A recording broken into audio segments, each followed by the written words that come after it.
Hello, South Bend.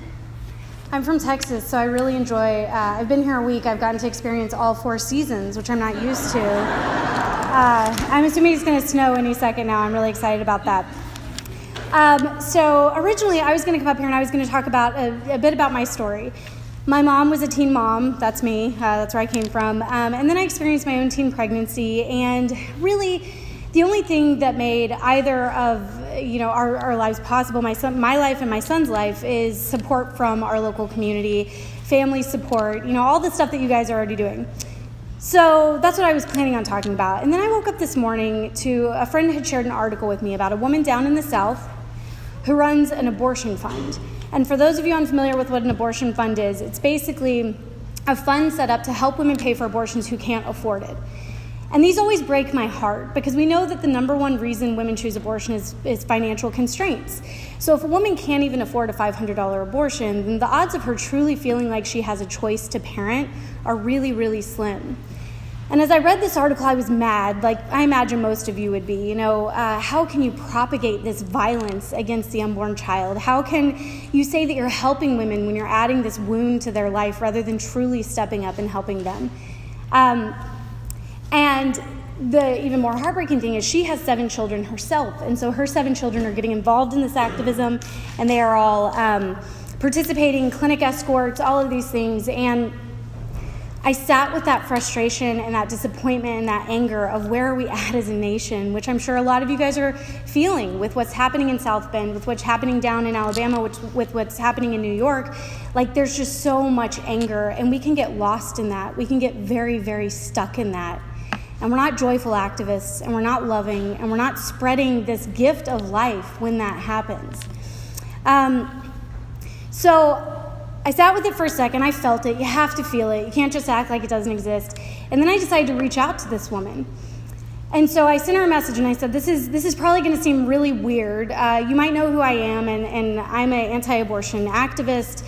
But I've also struggled like you've struggled. In this article it really humanized her. It mentioned the fact that she doesn't live paycheck to paycheck. She lives food stamps to food stamps.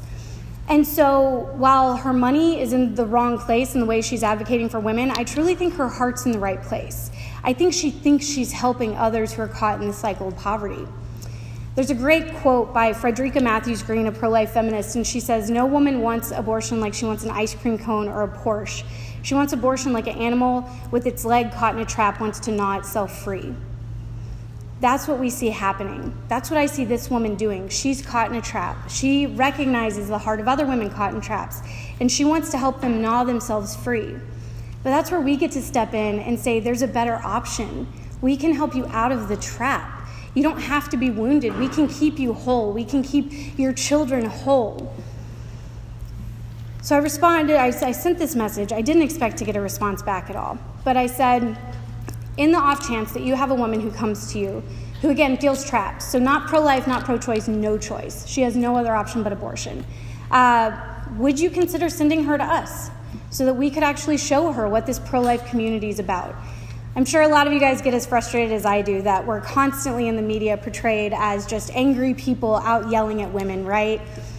That's so far from the truth, and we know that. The other side has a vested interest. They make money off of abortion, whereas our side literally spends our time and talents to help women and keep their families together and lift them up. That's what happened. That's what happened for my mother. That's the reason that I exist today. We experienced poverty. We experienced abuse. A lot of the, arguments made for why you shouldn't have a child out of wedlock and why you should choose abortion when it comes to teen pregnancies.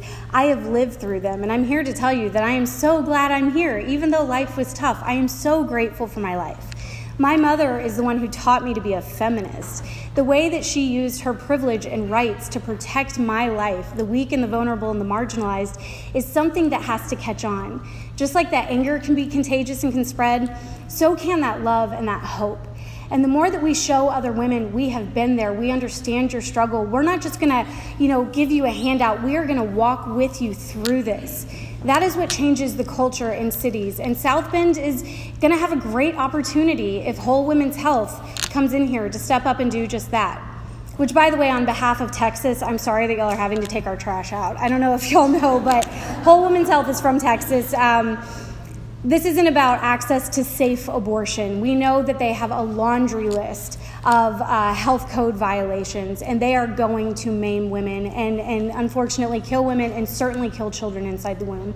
This is not about helping women. This is about targeting the poor and the marginalized. It's about telling women in college that if you want to fit into this male normative world, you're going to have an abortion in order to succeed. There is nothing pro-woman about that message. This room, everyone in here who came out in this crazy, whatever your 18th season is right now, weather, y'all are pro-women. Y'all are the ones who are actually going to be helping. So whether whole women's health stays or goes, at the end of the day, you know how to love women better, and that's what women truly deserve. Thank you so much.